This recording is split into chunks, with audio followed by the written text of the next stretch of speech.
5-6 दोस्त एक साथ तैयारी करते थे कि जो हम पढ़े हैं अगर हम दूसरों को समझा सकते हैं तो हमने ठीक-ठाक पढ़ लिया है। अच्छा।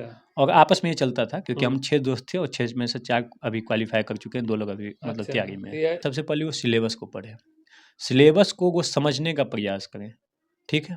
सिलेबस के साथ क्वेश्चन पेपर को रखें, 69 के या 70 का होने वाला है उसके पेपर को सामने रखेंगे और ये देखेंगे कि 3-4 सालों में बीपीएससी का ट्रेंड क्या रहा है। हम कम पढ़ें जो कि ज़्यादा आ जाए, ये नहीं कि 3-4 पुस्तक लेके बैठे हुए अच्छा, हैं, अच्छा। कभी नहीं। 3-4 पुस्तक रखा होगा, हम एक पुस्तक उठाएँगे वही पढ़ेंगे, उसी को बार-बार पढ़ेंगे। क्योंकि कोई भी राइटर जब पुस्तक लिखता है ना, वो सिलेबस को दिमाग में बिठा के लिखता है। पहली बार पढ़े आप पुस्तक को फिर नोट्स बनाइएगा तो हो सकता है पुस्तक से ज़्यादा लेंदी आपका नोट्स हो जाए। अच्छा।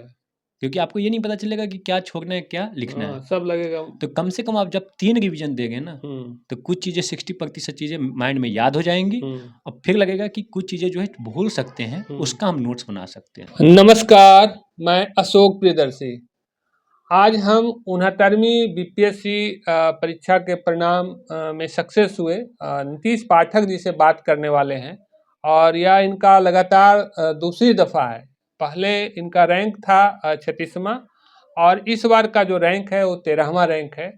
तो अपने आप में एक रिकॉर्ड है और सबसे अच्छी बात है कि हिंदी माध्यम से इन्होंने जो बीपीएससी की जो परीक्षा है, जो सबसे बड़ी परीक्षा मानी जाती है बिहार लेवल का, स्टेट लेवल का, उस परीक्षा में इनका 13वां रैंक है और हिंदी माध्यम से किए हैं। क्योंकि एक अवधारणा रहता है कि अंग्रेजी माध्यम वाले लोग ही कर पाएंगे, तो हिंदी माध्यम से किए और हिंदी वालों को प्रमोट भी करते हैं। इनको ज़रूरत होता है तो लोगों को बताते भी हैं। तो हम आज इनसे तैयारी पे सवाल करने वाले हैं, क्योंकि जो नए लोग हैं जो करना चाहते हैं तो इनकी बातों से समझ सकें। क्योंकि अगर इनका इंटरव्यू, इनका कहानी समझना हो तो इनका एक अलग वीडियो है जो कि लिंक में आपको मिल जाएगा। लेकिन हम चूँकि इनकी तैयारी पे बात करने वाले कि कैसे तैयारी करते थे, क्या समस्या थी, कैसे इसको जहाँ पे फेल होते थे वहाँ पे कैसे इसको टैकल करते थे, सारी चीज़ों को समझने की कोशिश करेंगे। आपका बहुत-बहुत स्वागत। धन्यवाद। एक बार आप अपना पूरा परिचय बता दीजिए। मेरा नाम नीतीश पाठक है, मैं नवादा जिले के वाकलीगंज प्रखंड के कुटरी गाँव का निवासी हूँ। मेरी प्राथमिक शिक्षा जो है वो गाँव के ही मिडिल स्कूल और हाई स्कूल से हुई है और स्नातक की शिक्षा मूल रूप से हमारी एस एन सिन्हा कॉलेज वाकलीगंज से हुई है। उसके बाद जो है उस टाइम तो लक्ष्य निर्धारित नहीं था, लेकिन जब पीसीएस और यूपीएससी का सिविल सेवा का विचार आया मन में तो हम उसकी तैयारी के लिए दिल्ली गए और लगभग 3-4 सालों की मेहनत के बाद मतलब इस मुकाम तक हम हासिल हो पाए। परीक्षा जैसे बीपीएससी की परीक्षा 3 लेयर में होती है। जी। तो पहला परीक्षा पीटी है, उसके बाद मेंस है, फिर इंटरव्यू। सब लोग जानते हैं। जो नया फ्रेशर है, मान के चलिए कि हमको आप बता रहे हैं, हमको पीटी की तैयारी करनी है, हमको क्या करना चाहिए? या जैसे फिर हमको बीपीएससी करना है, हाँ, हमको क्या करना चाहिए? सबसे कहाँ से पहले ये शुरू बात करें? रखेंगे कि बीपीएससी करना है, जी, क्योंकि जैसे 71वीं बीपीएससी है, 72वीं आने वाला है, जी। 70वीं का तो अभी पीटी होने वाला है। तो जो न्यू फ्रेशर्स हैं, उनके लिए सबसे बड़ी बात ये है कि सबसे पहले वो सिलेबस को पढ़ें। सिलेबस को वो समझने का प्रयास करें, ठीक है? सिलेबस के साथ क्वेश्चन पेपर को रखें, 69 के या 70 का होने वाला है, उसके पेपर को सामने रखेंगे और ये देखेंगे कि 3-4 सालों में बीपीएससी का ट्रेंड क्या रहा है। किस सब्जेक्ट से क्या सवाल ज़्यादा पूछे जा रहे हैं और किस सब्जेक्ट का वैल्यू कम होता जा रहा है। उसी अनुसार वो सिलेबस में उस सब्जेक्ट को ज़्यादा पढ़ने की कोशिश करेंगे। लेकिन सबसे बड़ी बात आती है कि इनपुट क्या होना चाहिए। मेरा सबसे मूल सिद्धांत ये रहा है तैयारी का, memo, minimum input maximum output. ज़्यादा किताब नहीं पढ़ना है, आउटपुट ज़्यादा लेना है। ये कैसे संभव है? ये संभव इसीलिए है क्योंकि हम प्रयोग एवं परीक्षण की नीति अपनाते हैं हुँ, कि सिलेबस जो है और हमारी सबसे मतलब पॉलिटी की 2-3 पुस्तक है, हुँ। उसमें देख लिए कि सबसे क्रीम पुस्तक कहाँ से मतलब हम कम पढ़ें जो कि ज़्यादा आ जाए। ये नहीं कि 3-4 पुस्तक लेके बैठे हुए अच्छा, हैं, अच्छा। कभी नहीं। 3-4 पुस्तक रखा होगा, हम एक पुस्तक उठाएँगे वही पढ़ेंगे, उसी को बार-बार पढ़ेंगे। क्योंकि कोई भी राइटर जब पुस्तक लिखता है ना, वो सिलेबस को दिमाग में बिठा के लिखता है। कोई नहीं चाहता है कि हमारा किताब जो फेल हुआ हो जाए हुँ, मार्केट हुँ। में।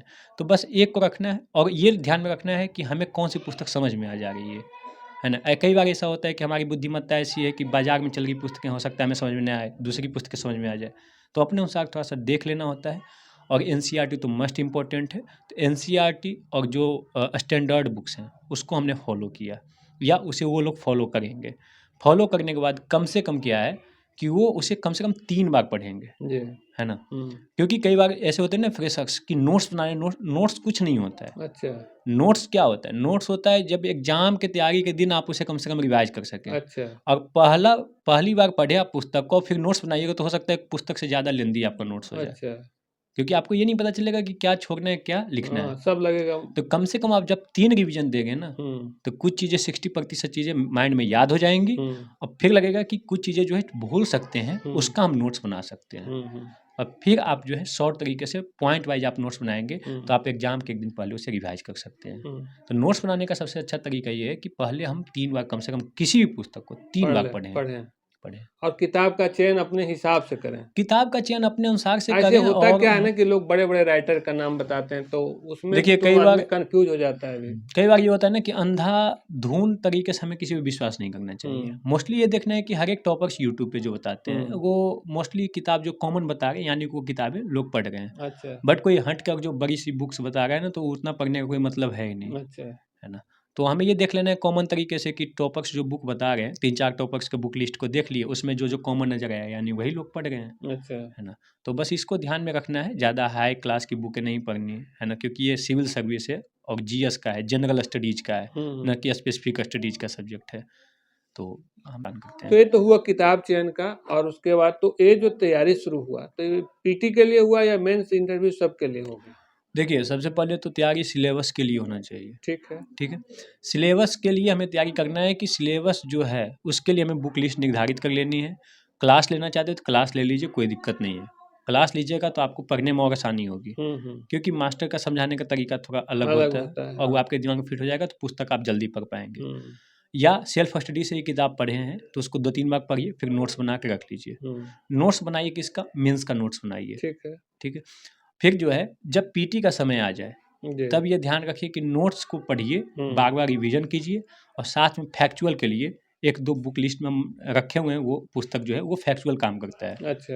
है ना? तो वो पीटी में आपको फैक्ट्स वहाँ से कवर करवा देगा। ठीक तो है। यही 2 चीज़ें पीटी के लिए करनी पड़ती है। अच्छा। लेकिन जब मेंस में आप जाइएगा, तो मेंस में थोड़ा-सा बुक लिस्ट जो है हमें अलग करना पड़ता है, अच्छा। ख़ास करके हिंदी मीडियम वालों के लिए, है ना? ताकि वो कम समय में आंसर राइटिंग ज़्यादा कर सके, क्योंकि हिंदी में जब आप लिखेंगे ना, तो ऊपर मुँह से मुंडेर भी बनाना पड़ता है हर एक अच्छा। लिखने के बाद, तो हाँ। टाइम टेकिंग थोड़ा हो जाता है। हाँ, हाँ, हाँ। है ना? तो इंग्लिश वाले क्या है, बस मतलब स्पीड में लिखते जाते हैं, बट हमें स्पीड में लिखना है तो ऊपर मुंडिया भी बनाना है। जी। तो थोड़ा-सा टाइम टेकिंग हो जाता है, तो हमें प्रैक्टिस ज़्यादा करना है। अच्छा। उसके लिए नोट्स हमारे पास एकदम संक्षिप्त होने चाहिए, सारगर्भित होने चाहिए, अच्छा। कि एकदम इतना सा ही लिखें लेकिन उसमें समझ चीज़ उसमें बात आ जाए। बात आ जाए, है ना? तो वो तरीका तभी आ सकता है जब आप मेंस को अच्छे तरह से मंझे हुए खिलाड़ी की तरह समझ सकते हैं, जी। है ना? तो मतलब जब आप सिलेबस कवर करें, तो डेली कम से कम 2 से 3 आंसर राइटिंग कीजिए। हम तो डेली 5 आंसर राइटिंग करते थे अच्छा। और अपने जीवन में अभी तक कम से कम 5000 प्लस आंसर राइटिंग कर चुके हैं। अच्छा। वो रखा हुआ है हमारे पास, अच्छा। है ना? तो आंसर राइटिंग करना हमारा एक शौक हो गया था और उसके कारण क्या हुआ कि कई चीज़ें माइंड में याद हो जाती थी, है ना? तो वही चीज़ें जो एग्ज़ाम में पूछ लिया गया, तो वो क्वेश्चन तुरंत बन जाता था, मतलब 5 मिनट में उतार के रख देते थे। हाँ, हाँ। तो हमें पहले ये करना है, सिलेबस पढ़ लेना है, सिलेबस के बाद पीटी पढ़ लेना है, पीटी के बाद मेंस की तैयारी कर लेनी है। मेंस में ये ध्यान देना है कि जीएस 1, जीएस 2 होते हैं विशेष रूप से, और एसे, इन्हीं तीनों का मार्क्स आपके उसमें जुड़ेगा फाइनल में। तो एसे के लिए क्या होता है ना, एसे आजकल 3 सब्जेक्ट पूछे जा रहे हैं 3 खंड में। उसमें एक खंड जो होता है वो लोकोक्ति या मुहावरा का होता हाँ, है, हाँ। मतलब देसी भाषाओं में। तो उसको भी लिखना होता है अपने सामान्य लैंग्वेज में ही। लेकिन ऐसे पे आपका दृष्टिकोण ये जानना चाहता है, मतलब एग्ज़ामिनर, कि आपकी इस सब्जेक्ट के प्रति जो है कितना आपके पास डायमेंशन है, कितने चीज़ों पे आप लिख पाते हैं, है ना? मतलब ऐसे में ये देखा जाता है ना कि कोई टॉपिक है, तो उसके बारे में ये लिखना होता है, क्यों है, कैसे है, किस लिए है ना? मतलब वही कि किस लिए महत्वपूर्ण है, क्या करना होगा इसके लिए। तो ये देखा जाता है कि आपके पास कोई वैसी कितना डीप जानकारी है। डीप जानकारी और कितना आपके पास इनिशिएटिव उसका समाधान अच्छा। है ना? तो वहाँ पे ये देखा जाता है, और हम ऐसे कि अपनी कॉपी जो है शेयर भी कर चुके हैं, तो आप वहाँ से देख सकते हैं कि मतलब ऐसे लिखने का क्या अच्छा तात्पर्य हो सकता है। और दूसरा होता है जीएस। जीएस और ऐसे के अंतर में ये होता है ना, आंसर राइटिंग में अंतर, कि ऐसे जो होता है वो पैराग्राफ में लिखा जाता है मोस्टली। ऐसे को आप पॉइंट वाइज नहीं लिख सकते ना, वो निबंध है जो बंधा हुआ नहीं है। और जबकि आंसर राइटिंग को आप पॉइंट वाइज लिखेंगे, पॉइंट वाइज लिखेंगे तो कम समय में आप अच्छा लिख पाएंगे और आप 3 घंटे में 20 क्वेश्चन कर भी पाएंगे। पैराग्राफ राइटिंग करेंगे तो अंत में जाके 1-2 छूट जाता है। जीएस 1 में सबसे अच्छी बात ये है कि आपका 72 नंबर का डीआई आता है, अच्छा। डेटा इंटरप्रिटेशन, ठीक है? तो क्या होता है कि उससे मतलब कि मैथ होता है, और जो आप 72 नंबर सोल्व कर लिए तो 72 मिल जाता है, नहीं सोल्व हो पाया थोड़ा कम हो जाता है।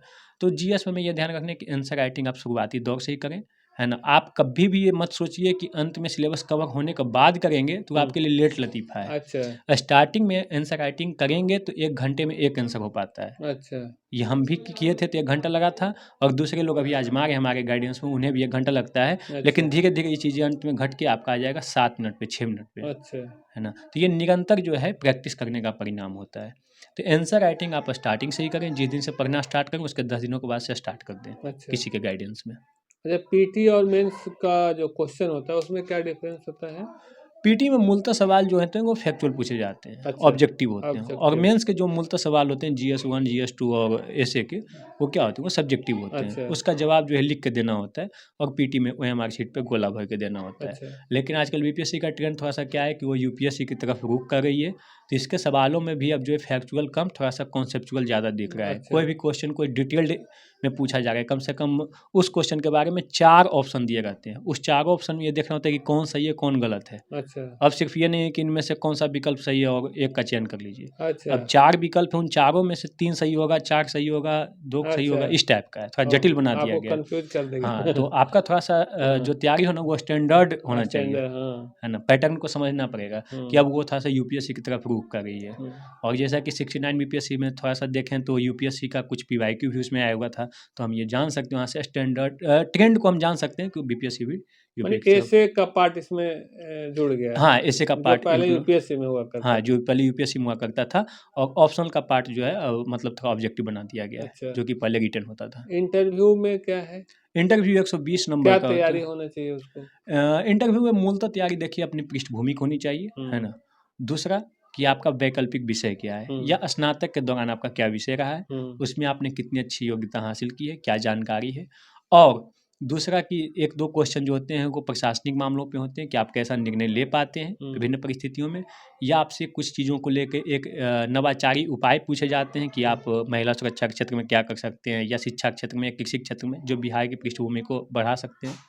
और फिर ग्लोबल और नेशनल लेवल के जो मुद्दे होते हैं, उस पे अपना व्यू पूछा जाता अच्छा, है ना? जैसे कि अभी 6ix9ine का इंटरव्यू चला था तो इज़राइल-फ़िलिस्तीन जैसे मामले जो हैं चर्चा में रहे थे, तो ऐसा पूछा जाता टोटल है। मार्क्स कितना कितने मार्क्स का होता है पीटी, मेंस और ये PT total interview? PT 150 marks का होता है, अच्छा, 150 क्वेश्चन का अच्छा। और मेंस 150 में कितना क्वेश्चन रहता होगा? 150 क्वेश्चन रहता 150 है, हाँ। क्वेश्चन अच्छा और माने 1 एक नंबर हाँ, का। 1 तिहाई उसमें नेगेटिव होता है। अच्छा, ठीक है?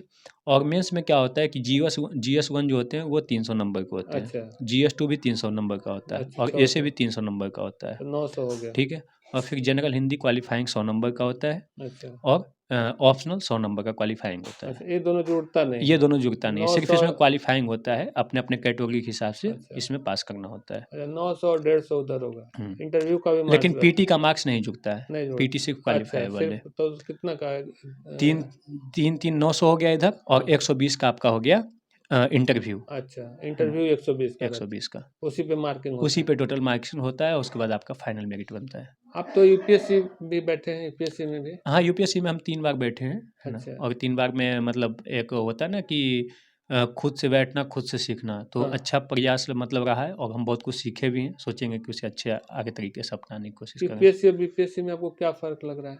फ़र्क यही लगता है कि यूपीएससी का थोड़ा-सा सिलेबस ब्रॉड है, उसमें जैसे कि सीसैट एक महत्वपूर्ण मतलब पीटी में जुड़ जाता है पार्ट।